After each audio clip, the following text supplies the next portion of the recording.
we'll get started here in three, two. Hi, I'm Mo, the founder of Solidarity & Co. and the host of the Speaking of Solidarity podcast. Today, I am joined by my friend Sam of Keep It Saucy and the founder of the Conscious Altruism Community. I'm anxious to talk to Sam about all of the great things that she plans to do and has been working on. And I love working with Sam because she is super welcoming and warm. And I know that she is someone who aligns with the vision and values of Solidarity & Co. So, you guys, without further ado, I will be speaking with Sam. Hi, Sam. How are you? Hi, thank you. I'm so excited to be here to speak with you and just kind of see what comes of this conversation and what you have for me. Yes, same. So, as you know, we are going to be in one of the first episodes of the Speaking of Solidarity podcast relaunch. And Mhm. I am honored to have you because not only have we met recently and worked together, but I have been a part of the Conscious Altruism community that you started. And so I wanted to start off by asking you, what made you decide to start this community? It's really interesting because I feel like a lot of the things I do, it takes me a little bit of time to trace all of the dots back to how everything really started. But I Mhm. think if I were really to kind of think of the origin of this group in particular, it would have to be my experience in the financial industry. That's a huge industry that is often a culprit of, that masculine versus feminine energies and just the culture, learning more about the patriarchy and how that plays into systems and access for education, things like that for communities. I think just kind of being in the middle of all of that and experiencing some of these things personally from firsthand, um, it really got me thinking about my experience. And I think the pandemic also kind of sparked that type of introspection for a lot of people.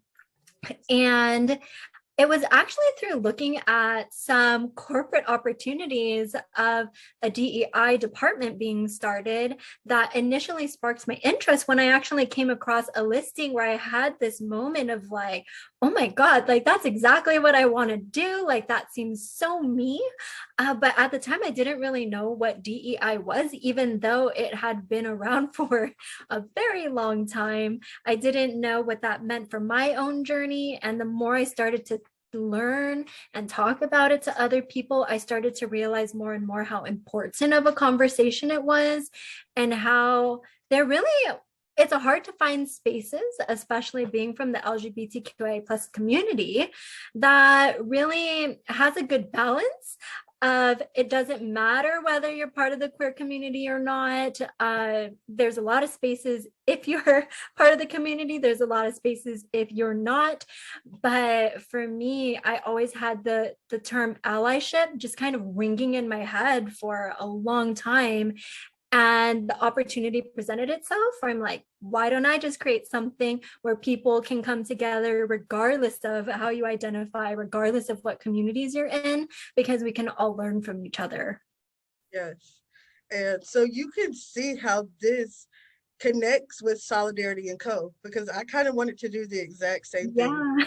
I wanted to have a community based on allyship, based on alliances, based on us all working together. And so when I received the notification or the alert that you were starting this community, I was like, hands down, I'm going to be there because I know that we've shared so many similarities. Um, Right, right. and the conscious altruism community really showed me how similar, we were in spite of our differences. And that's really Right, what this is about. So right.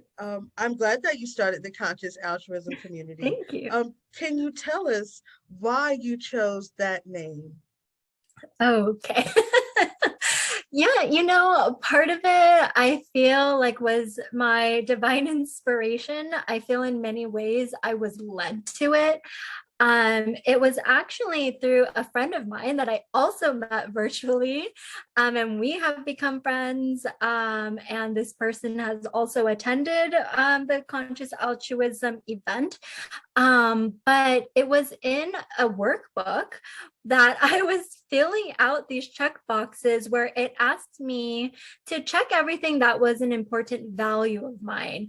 And I remember coming across that word and I was just kind of drawn to it. And when I was thinking of a name for the group, that word just kind of came to mind. And I wanted to be very intentional about what I named the group because it makes a big difference. That's like the first thing that presents itself to anybody who might be interested. And when I looked up that specific definition in the dictionary, there were some things that I loved about it, but I didn't love all of it. And the part that stuck out was this selflessness, but almost in the sense of self-sacrifice.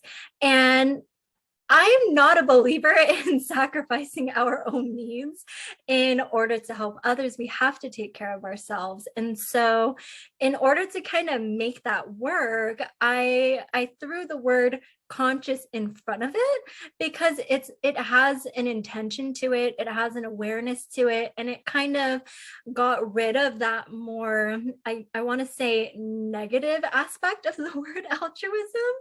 And it had a good ring to it, and I just went with it, and I've loved it ever since. And so yeah, just led. I love it too. I agree with you that it has a good ring to it, but when I looked up the definition, because I had to, right? It's not a word that you hear every day, right? Right. So not only was it a chance for me to learn something new, and I realized I am an altruist, Yeah. but I am a conscious altruist, right? And I Yes. agree that we're not sacrificing ourselves. We're here for self love. We're here for self care.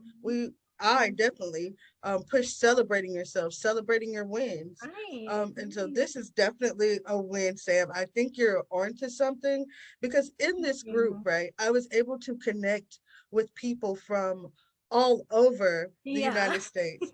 Sam is in California. Yes. I'm in North Carolina. And so we are bi-coastal right now, but Yeah. we are friends. And this is an amazing opportunity. Not only if anyone listening is interested or watching us, hi. Um, we would love to have you there, especially if you believe in advocating and allyship. And Right. one of the key things there was that there were so many people from different walks of life. So Sam, tell us a little bit about your members, right? And like how you chose who would be at that event that day. Right. I feel for myself, a lot of it is about energy and just attracting the right people. So, I mean, even someone such as yourself, we could tell right away just from our very first conversation. I mean, we met through Instagram, and our very first call together, we were just like, oh my gosh, there's like a synergy here. And so, a lot of the people I come across, it's like you can just tell through conversations, like, are we aligned in certain ways? Are they, volunteering their time in certain things? How have our conversations been? And so it was kind of just, I wanted to be, again, intentional in writing descriptions within that initial Zoom invite so that if it kind of repels you when you're reading it, then you're not meant to be there, right? But if it was like, ooh, this is interesting, I want to know more, like, what is this? Then, okay, then, like everyone's being kind of drawn in or repelled versus whether we're aligned in that energy, the mission, and what we're doing. And I think Yeah. that's also where that title comes in, because again, that's going to repel you or draw you in. Right. And there's just like a lot of these little, I guess what I can say too is that I had to strip away that whole masculine idea of I need to just grow it as big as I can, as fast as I can, get the most amount of people in there. And if I have a small group, then, I didn't get the word out, people don't like it and things like that. I had to strip away that ego side of it and Yeah. just be like, what is the mission here? Who's meant to be there is going to be there. Even if there's 5 of us, we're going to make the most of it regardless. And we're going to actually have an opportunity to build authentic relationships organically without having that business side to it. Yeah. So building networks and relationships, but it's not about like winning and oh, if we have 2 less people than last time, then we're going downhill. Like, not at all. Right. Oh my gosh. Like, get rid of the insights and analytics. Get rid of the like button. Who needs it? Yeah. And I felt that, when I was there, it took a little effort to figure out what the title meant or was indicating. And so Yeah. I was already invested. So for sure I'd show up Right. to the event. And one of the things that I really enjoyed about the group was that you took time and let us get into those breakout rooms, right? And Mhm. so I was able to talk with your partner, who I was friends with you, but I hadn't met her. Yeah. I was able to connect with the Get Loud movement. And Oh, right. right there in that space, Sam, I connected with some people through those small little breakout rooms. And so the small group is something I want to speak to because I'm super inspired by Fannie Lou Hamer, who was an activist from the South. And that was really one of her quotes of like, if there's only 3 people there, then these 3 people are who we're going to work with and the mission Right. continues. And so, yeah, a lot of times when we're doing this work, right, not a lot of people show up because it's not necessarily the hot girl thing to do. And Yeah. it's tough. But I really stick to the idea of like having some fun. And so not only was it Right. informative, um, it was fun. It was genuinely fun. We Good. had some fun that night. And so I'm looking forward to the next one. And before I let you go, because we're gonna only be here for a brief time, Mhm. but of course we'll continue to connect with each other even after this episode. Right. How do we connect with you? How do we find you and keep it saucy? How do we find you in the conscious altruism community? Right. I would say the best ways are probably through Instagram. I mean, those notifications, I'm checking them periodically. So at Keep It Saucy. So that's SAUSSIE. Love As that name. well as my Saucy Tarot Instagram. Keepitsaucy.com, which you helped set up, and I love it Yeah, so much.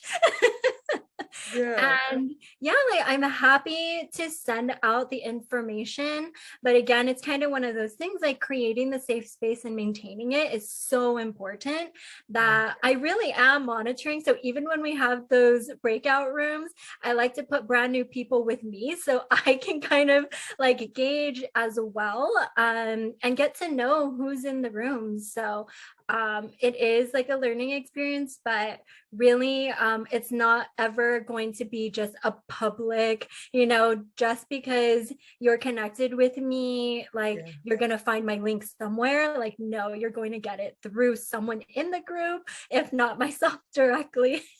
Right. And I appreciate that. I think we all appreciate having a safe space, so to speak, and being able to connect with like-minded people. Right. But another aspect of it for me was to be able to like express everything that we internalize. You and I were talking about how we attend workshops and we're often learning how to advance our advocacy.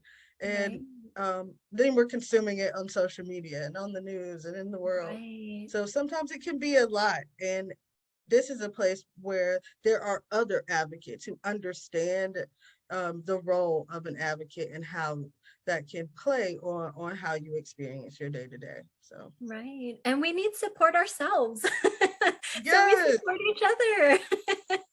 exactly. And so I feel the support from you. I know that if I have an idea about my business or my brand, I could reach out to you. But also, like, if I just need a friend, or even if I was interested in getting a tarot reading, Yeah. I could do that. And you're like, go to girl here is Sam. And let's see. The last thing that I wanted to talk to you about, you guys know where to follow her, where to reach her. And if not, hit me up and I will let you know. Plus, we are both, whether she knows it or not, we are both properly vetting this community. Because I'm like, if someone comes in here with the wrong energy, Sam, just let me know. Um, and I've got your back. But Yeah. that's really why I wanted to talk to you today. I wanted you to come on and speak of solidarity because clearly you have the ability to do so, right? You've done the work on Absolutely. diversity, equity, and inclusion. You've created your own community, which shows your initiative, and you're actually living it. With every interaction that I have with you, I feel welcomed, I feel warmed, I feel embraced. So thank you so much for joining You. me for this Yes. episode of the Speaking of Solidarity podcast. Do you have any final words before we go? I would say just no, nothing is too small of an effort. I mean, the impact that you can have just by making little tweaks, even within your own language, using inclusive language, accessibility, having closed captioning, things like that. Those can be little things that you can do that can make a world of difference to even that one person. But you never know how these things are really going to expand and grow beyond yourself. And so it just takes that little step at a time, and then eventually it becomes second nature. So yeah. Yeah, it does. I mean, having these conversations with you always feel organic. And having conversations with you really started me having conversations with other people. You were one of my first clients. And so I want to thank you for that.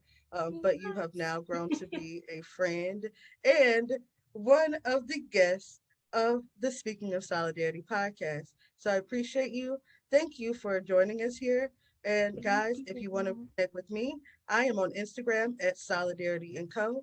My website is solidarityandco.com, where you will find this podcast episode available. Thank you. You guys have a wonderful day. Bye.